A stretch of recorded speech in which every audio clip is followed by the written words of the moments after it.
Переменчивые метеоусловия увеличивают риск аварий и травматизма. В Алдании на выходные столбик термометра поднимался до нуля. Оттепель сменилась обильным снегопадом. Соблюдать осторожность необходимо как водителям, так и пешеходам. Но, к сожалению, это не всегда оказывается эффективным. Тему продолжат наши алданские корреспонденты.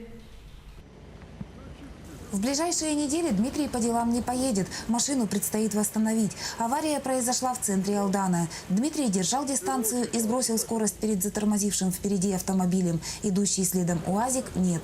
До прибытия сотрудников ГИБДД мужчина пытается приблизительно подсчитать ущерб и прикинуть сроки ремонта машины. Произошло то, что я остановился, впереди идущий автомобиль, тормознул, я остановился. Догнал меня УАЗик.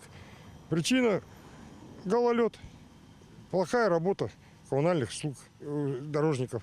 Весной в период оттепели, снегопадов и гололеда риск возникновения аварийных ситуаций как на городских магистралях, так и на межпоселенческих трассах увеличивается многократно. По сравнению с аналогичным периодом прошлого года отмечен рост ДТП. Возросло и количество пострадавших. За март месяц на территории района произошло 55 дорожно-транспортных происшествий, 50 с материальным ущербом и 5 с пострадавшими, из которых 10 человек получили телесные повреждения, 3 погибло, 2 из них детей. Основными причинами дорожно-транспортных происшествий остаются превышение скорости и несоблюдение дистанции. Сотрудники ГИБДД призывают водителей быть предельно аккуратными и по возможности отказаться от поездок в сложных метеорологических условиях. Настоятельно рекомендуем водителям соблюдать безопасную скорость движения, дистанцию, избегать резких маневров, торможения.